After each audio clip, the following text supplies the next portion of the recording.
এক এলাকায় কতগুলো ইঁদুর থাকত। একটি বিড়াল সেই ইঁদুরদের উপর অসহ্য জুলুম নির্যাতন করত।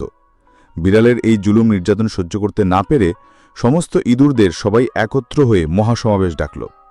তখন সকল ইঁদুর বলতে লাগল, আমরা আগামীকাল সবাই একসাথে ওই বিড়ালটার উপর আক্রমণ করব। কেউ বলল, আমি বিড়ালের ঘাড় ধরব, কেউ বলল আমি পা ধরব, কেউ বলল আবার আমি বিড়ালের লেজ ধরব। এমন সময় ইঁদুর সর্দার সমস্ত ইঁদুরকে লক্ষ্য করে বলল, ভাইয়েরা আমার, আপনারা সবাই বলতেছেন কেউ হাত ধরবেন, কেউ পা ধরেন, কেউ লেজ ধরবেন, কেউ মাথা ধরবে না, কিন্তু কে আছেন বিড়ালের ম্যাও ধরবেন?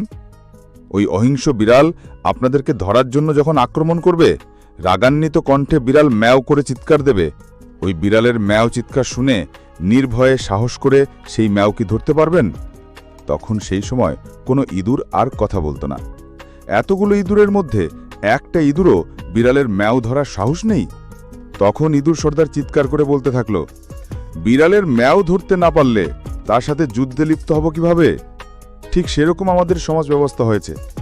আমরা পেছনে অনেক কিছু বলতে পারি, কিন্তু সামনে কিছুই বলতে পারি না। বলদের মতো বসে দেখি, ইঁদুরের মতো বসে থাকি। ভালো লাগলে অবশ্যই আমার চ্যানেলটা সাবস্ক্রাইব করবেন, লাইক দিয়ে শেয়ার করবেন।